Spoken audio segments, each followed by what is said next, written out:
When we ended the last tape, you had been talking about the B. Arthur special in 1980. Yeah. Yeah. And then I think 81, I forget the year. I was lucky enough to do a new Woody Allen play at Lincoln Center called The Floating Light Bulb. Did that there. It wasn't an extended run. It was just, so it worked fine for me. Did you work with Woody Allen on it? Let's see. Well, Woody was there every day, but no, we had a director, Ulla Grossbard. But it was a lovely play, and I had a lot of fun. It was wonderful. I did it with Danny Aiello and Jack Weston. And it was very interesting because it was like two Woodies. The first was almost like an Odette's play, a kitchen drama, and the second one was a vaudeville. And I think it was the first time he had really tried to do something more than just a comedy, and it was not well received by the critics, but I had a ball doing it. And then I did a number of abortive sitcoms, a couple with Norman, one that he had great hopes for. I forget which, in succession, which came first or which came after. Did one with Charles Durning. P.O.P.? Yes. That Norman thought was going to be the next biggie, and it didn't make it. I worked with him on the Chico, not Chico, the thing Paul Rodriguez did. A.K.A. Pablo. Yes. Did a couple of those. And then I signed and did 13 episodes of something based on Fawlty Towers, the John Cleese thing, which was a big disappointment. But I learned my lesson. The man who wrote it, Elliot Schoenman, had been a young writer on Maude. And, people were coming up. I was getting ideas from all over the place, I loved people knowing that I didn't want to play another Maude type, would have me cast as a female judge, or somebody even had me as a uniformed patrolman working with a Puerto Rican, officer, or somebody, a widow whose husband had been in charge of police records. I mean, everyone came up with everything because knowing that I didn't want it to be the same. But because I got so many of those, I'd look at them, they were all Maude's lines. And then Elliot came up with this idea. He said, "Have you seen Fawlty Towers?" And I said, "No, I don't know what you're talking about." He showed me a couple of tapes, and I thought, my God, this is it. This is wonderful. It has nothing to do with anything I've ever done before. And I just assumed that since I'd be playing the John Cleese role, that I would have a husband who would play the equivalent of his wife, and he was the complete bumbler who, she kept the hotel going, and it ended up I didn't have a husband. They gave me a daughter. They gave me a daughter-in-law and a son. And then the network stepped in and said, there's no real threat here.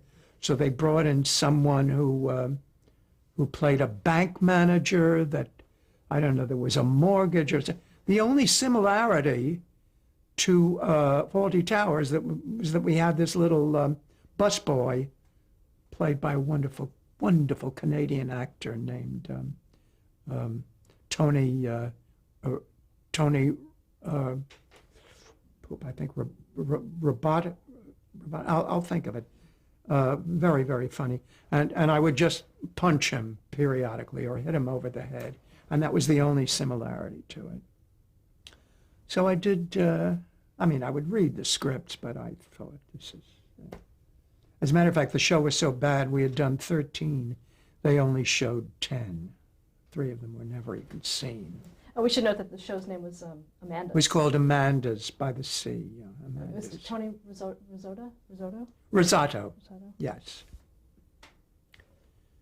Very funny. But did you have input at this point? I mean, were you in terms of how the show was done? Did you have more of a hand or say in? No, I just complained bitterly. I mean, because there was nowhere to go. I remember darling Norman came and looked at it and said, "Well, it's very simple." He said, "You don't have a character. There's nothing. You're not playing anything." Except I did look lovely. I'd lost a lot of weight. I looked wonderful. But that didn't last. So I did very little, I think, after that, until I read the script for Golden Girls. Before we get to that, there is one other thing. In 1980, you did an appearance on Soap. Oh, yes. I don't really remember it. I really don't. I mean, I think it took place in heaven or something. Mm-hmm. I didn't really know. Okay, so how did Golden Girls come about for you? Well, first of all, my agent called me and said, "What is this? I hear you're doing a new series." And I said, "I don't know what are you talking about? He said, "Well, it's all over, and you're doing this thing." Well, it turns out I hear they would pat it around and describe the character as a B. Arthur type. So all I know is they sent me a script, and I thought it was brilliant. I thought it was one of the funniest, most adult, hilarious, sophisticated, terrific, delicious things I had ever read. I mean, I didn't even think, it's older women or younger. I just knew that it was writing that was terrific. So I said, yes, I'd do it. I mean, I wasn't even thinking about it's becoming a successful sitcom. I loved the script and we did it, and it was such fun. And then it happened. I mean, it was that year's, MASH or something. Every year there's one show that takes off. Can you talk a little bit about how the cast came together for that show? I had nothing to do with the casting. From what I had heard, they had wanted Betty to play the part that Rue played, and Rue was going to play Betty's part. But I don't know whether it was Betty. I don't know who helped change the idea, but they decided to switch them. And then, of course, in came Estelle, who, hit me up to here. And we had fabulous writers, The ensemble click right from the beginning, when that first pilot episode? Oh, yeah. I mean, we knew we couldn't go wrong. It was, I look at that. There's no escape now. It's on like 3 times a day, all over the world. So that I watch it. Lately I watch it. Comes on at 6 to 7, and I watch it and I think, yeah. God, that's good. We had fabulous director, Terry Hughes, and it just all worked. What about Susan Harris? Actually, Susan, I think in the 7 years that I stayed with it, only did 3 or 4. Susan, if I'm wrong, please don't fault me. But I know that she was always there if we were in trouble and needed help. Because then she could come up with, she's a fantastic writer. But we had, my God, I think we must have had 12 writers on the staff, Now, can you talk a little bit about your character of Dorothy? Can you describe her for us? Well, no, I don't know. Again, first of all, she was 5'9.5" in her stocking feet. She had a very deep voice. But she was she was the one who held the group together. I mean, if I hadn't been there, God knows where they all would have ended up, you know. But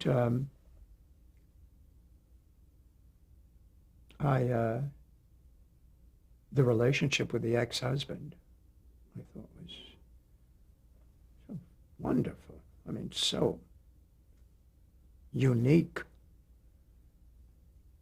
I remember when he first came to the house and I introduced him, I said, you know, this is my ex-husband, Stan, and this is his hair, you know. And I thought the mother-daughter relationship, I think it's one of the greatest relationships I have ever seen or read or heard. I mean, you talk about a love-hate relationship. It was just delicious. You couldn't go wrong with it, you know. Was it there right from the start? Oh, yes. Yes. I mean, the way she would put me down, and it was lovely. Okay, let's talk about Estelle Getty and her character. How would you describe Estelle Getty? Estelle, I found out recently, was just really terrified. I don't know how much stage experience she had had. She told me she started out in the Yiddish theater. I don't know anything about that. I just know Walter Matthau also started there. But no, I had seen her. The one thing that I had seen her in was Torch Song Trilogy. She played the mother. I loved the fact that she was so tiny, and but she couldn't retain lines. If you see this, Estelle, know that I love you. I'm not putting you down. We had to use cue cards for her. She couldn't handle it. It's only now that I found out that she was just terrified of whether it was working with three, you know, ladies who'd been there. I don't know, but she's not well now, and I'm sure you've heard. But I just love the character. I love the character. I could threaten her with Shady Pines. I mean, imagine being able to threaten your mother with sending her to to an old folks home. And she would shape up, you know, because she was a thieving little, you know, rodent. But again, with love, it was wonderful. I've been so blessed. I've been so blessed with the 20 years that I've spent in that little box. I don't know who else has been that blessed. I mean, I talk about it in the show that I'm working on now, my one-woman show, to work with all these talented people. I mean, it certainly so creatively rewarding to do this work. What about Rue McClanahan? Oh, God, I love her. What about her? Just working with her again. Oh, it was wonderful. It's like we'd never stopped. And what about the Blanche character? You talked a little bit about it before, but I must say that I think she did fantastic work. I don't know how she carried it off.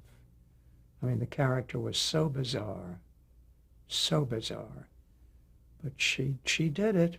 She threw herself into it, and it's wonderful. All the actors we worked with, I mean, even the bit players were just tip-top. And Betty White.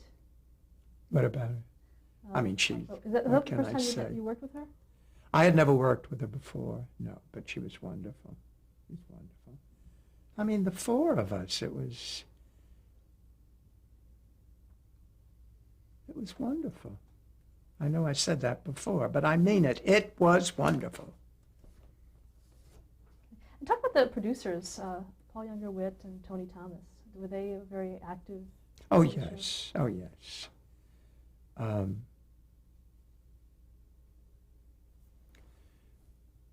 When I say active, I mean, again, we had the same thing where they were always there. They could always, if we had any problems at all, we could always call them. And, you know, they would, if we had problems with the script or whatever, they were always very, very helpful. And what about guest stars? You had a lot of guest stars on that show. Yeah. Any ones stand out in your mind? What? Any stand out in your mind?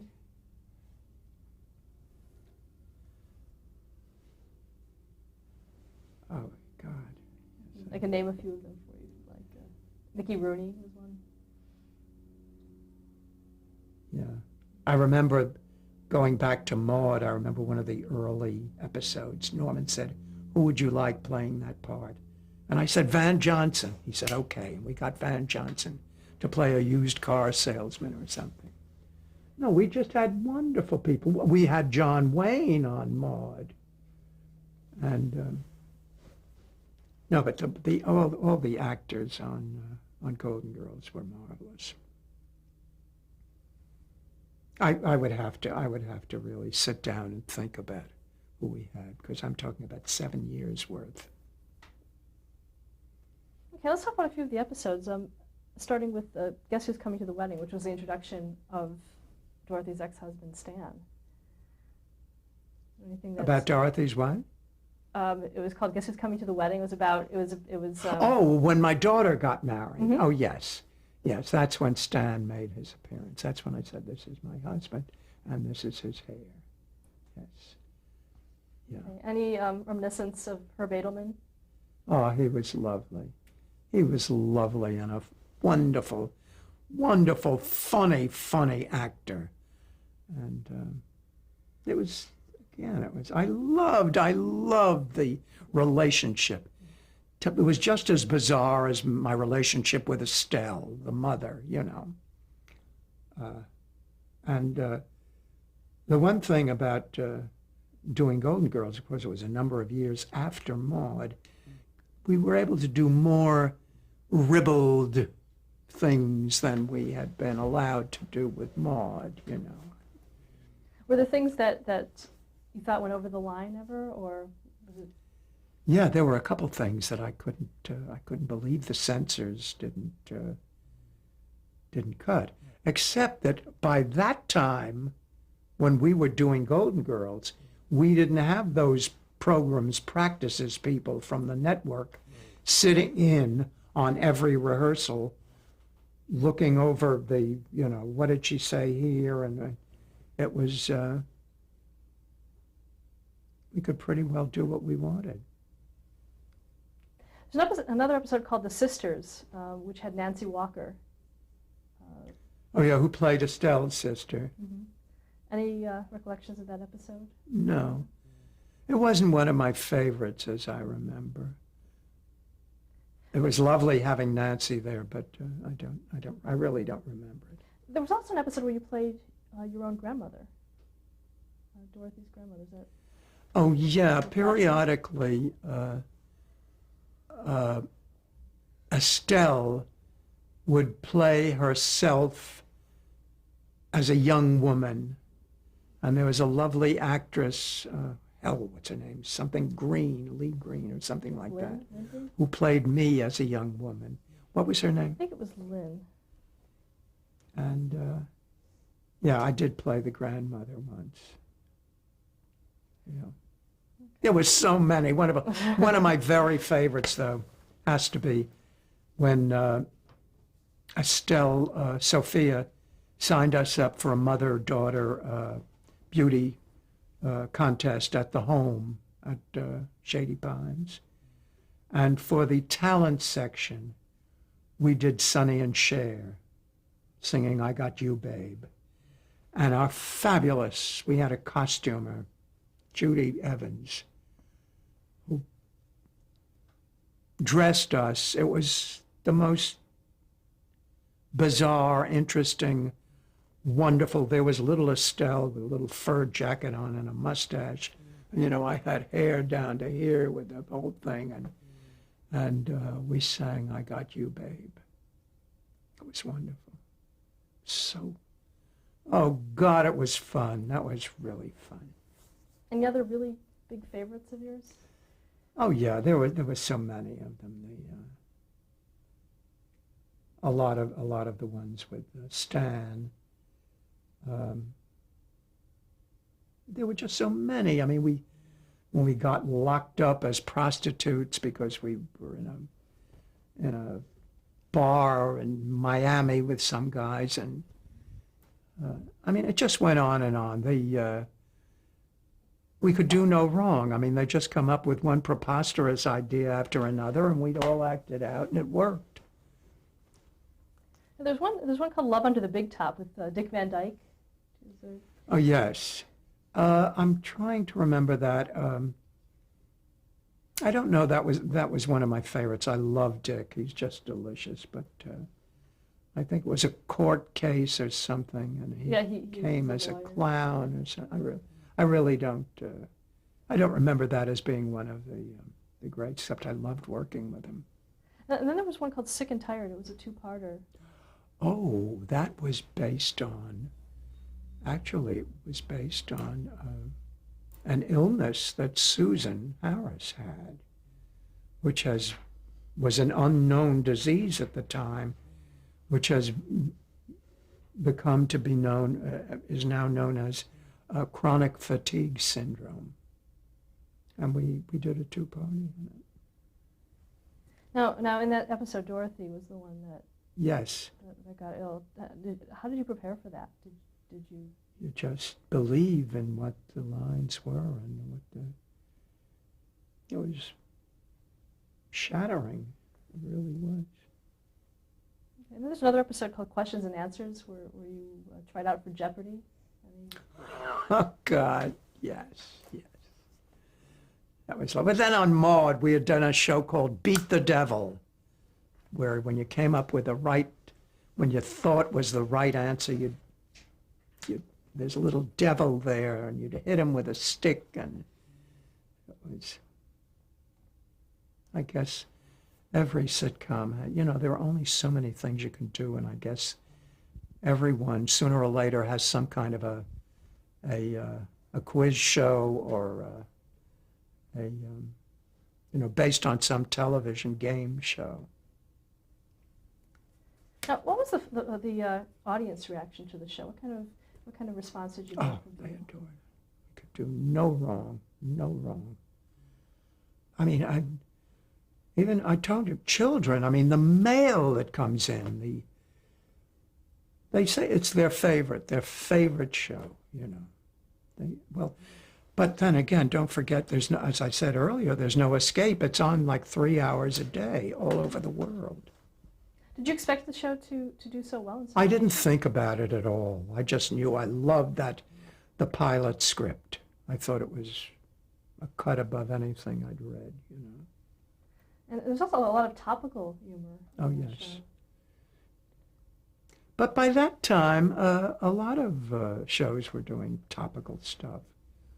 Norman was the innovator, but everybody took it after that, You touched on this, but any least favorite shows?